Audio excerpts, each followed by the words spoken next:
Hi అండి, అందరికీ నమస్కారం అండి. ఈరోజు నేను చికెన్ పకోడీ చేయబోతున్నానండి. నేను చేసే పద్ధతి చూపిస్తారండి. 1 కిలో చికెన్ పొడిచుకొచ్చారండి. నేను ఈ సైజు కట్ చేసుకున్నానండి. ఇంట్లో బాగా 4-5 సార్లు కడిగి పెట్టేసుకున్నానండి. ఇది ఈ సైజు అయితే కరెక్ట్ సరిపోతుందండి పకోడీకి. 2 స్పూన్ల అల్లం వెల్లుల్లి పేస్ట్ అండి. కారం 2 స్పూన్లు అండి, తినేదాన్ని బట్టి అండి. ధనియాల పొడి 1.5 స్పూన్ అండి. జీలకర్ర మిరియాలు పొడి అండి, అది. ఉప్పు అండి, టేస్ట్కి తగ్గట్టు ఉప్పు.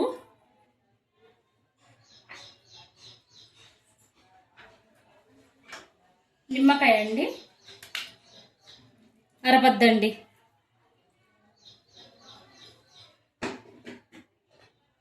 బియ్యం పిండి ఒక 2-3 స్పూన్లు సరిపోతుందండి.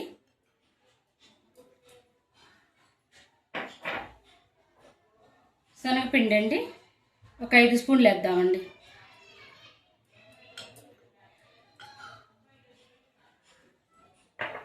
దీన్ని బాగా కలుపుకుందామండి. అంతా కొంచెం అవసరం అయితే నీళ్ళు వేసుకోవచ్చు, నీళ్ళు అవసరం లేదండి, మామూలుగానే సరిపోతుంది.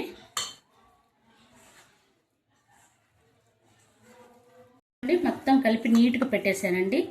ఇది 1 గంట ఫ్రిడ్జ్లో కూడా పెట్టుకోవచ్చండి. నేను చికెన్ని కడిగి బాగా ఫ్రిడ్జ్లో పెట్టేసుకున్నానండి. బాగా పట్టుకుంది.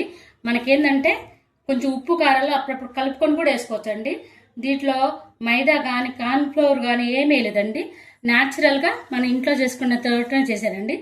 శనగపిండి బియ్యం పిండి కొంచెం వేసానండి. అన్ని మసాలాలు చాలా ఈజీగా చాలా టేస్టీగా ఉంటుందండి. ఇట్లా ఆయిల్ పెట్టుకున్నా చూడండి, కాగింది.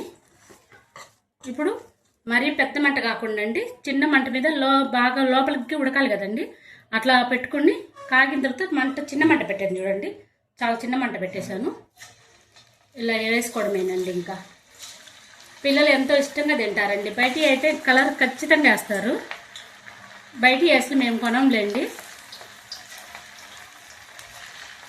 పిల్లలు ఈరోజు అడిగారండి, చికెన్ పకోడీ కావాలి చేసి పెట్టమని. అడిగితేనే సరే చాలా రోజులు అయిందిలే ఇంట్లో కూడా చేయక అని చెప్పేసి ఇప్పుడు చేస్తున్నానండి. మా ఇంట్లో ఆయిల్ ఫుడ్ చాలా తక్కువ అండి, ఎప్పుడో నెలకు ఒక్కసారి చేస్తామండి. ఇలా వేసేసుకొని బాగా చిన్న మంట మీద బాగా వేగనిద్దామండి. ఇదిగోండి చూడండి, బాగా వేగిపోయిందండి. చిన్న మంట పెట్టడం వల్ల బాగా వేగిందండి. ఇందులో మనము జీడిపప్పులు కూడా కలుపుకోవచ్చండి. బాగా కావాలనుకుంటే, మా ఇంట్లో పెద్ద ఇష్టపడరండి జీడిపప్పుల్ని. కొద్ది పాయసంలో వేస్తేనే కానీ ఎక్కువ తినరండి ఇంట్లో, జీడిపప్పులు ఇష్టపడరు. ఇదండి లోపలికి దాకా బాగా ఉడికిపోయింది. మన ఇంట్లో చేసుకునే ఆయిల్ కూడా పట్టుకోదు కదండి, చాలా బాగుంటాయి. ఇలాగే ఇంకా ఇవన్నీ వేసేసి పెట్టుకుందామండి మొత్తము.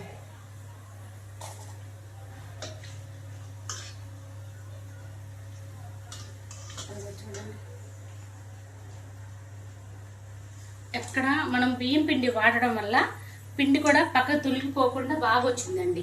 బియ్యం పిండి వాడడం వల్ల బాగా క్రిస్పీగా ఉంటుంది, పక్కకు కూడా పోకుండా వచ్చింది చూడండి. కోటింగ్ దీనికి బాగా పట్టుకుందండి. ఇట్లా ఇట్లా మొత్తం వేసుకోవడమేనండి. అన్ని ఇలాగా కాల్చుకొని తీసేసుకుందామండి. ఆయిల్లో వేయించి తీసేసుకుందాం. ఇదిగోండి అన్ని ఇట్లా తీసేసుకోవడమేనండి.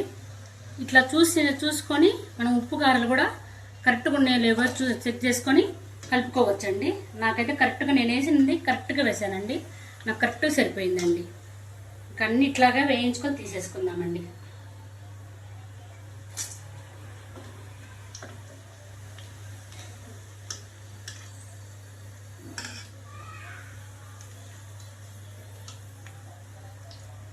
వేగిపోయినాయండి. నేను ఒక 8 పచ్చిమిరపకాయలు చిలుకలు పెట్టేసాను. ఒక గుప్పెడు కరివేపాకు ఉండి ఇట్లా వేయించుకొని తీసేసుకుంటే సరిపోతుంది. ఇంకా కరివేపాకు వేగంగానే తీసేద్దామండి. మొత్తం ఆల్రెడీ చికెన్ వేగిపోయింది, ఇది తీసేసుకోండి. చూడండి, తక్కువ ఖర్చుతో ఇంట్లోనే చేసుకోవచ్చండి చాలా ఈజీగా. ఇంకా సండే కదండి, ఈరోజు ఇంట్లో అందరు ఉన్నారు పిల్లలు. సరే చేసి పెట్టమని అడిగారు, అందుకని చెప్పేసి నేను కూడా సరే చేద్దాంలే. ఈరోజు మధ్యాహ్నం పప్పన్నమేనండి. ఇంట్లో నాన్ వెజ్ పెద్దగా వద్దండి, వండొద్దని చెప్పారు.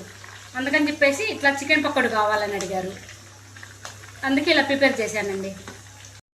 ఇదిగోండి వేగిపోయి ఇలా మొత్తం తీసేసుకుందాం. ఇంకా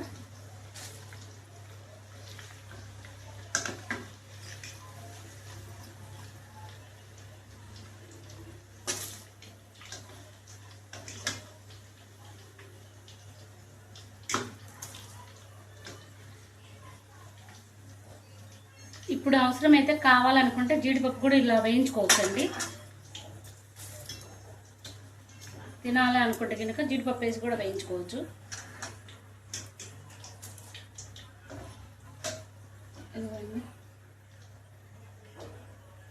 ఇదిగోండి టేస్టీగా చికెన్ పకోడీ అండి.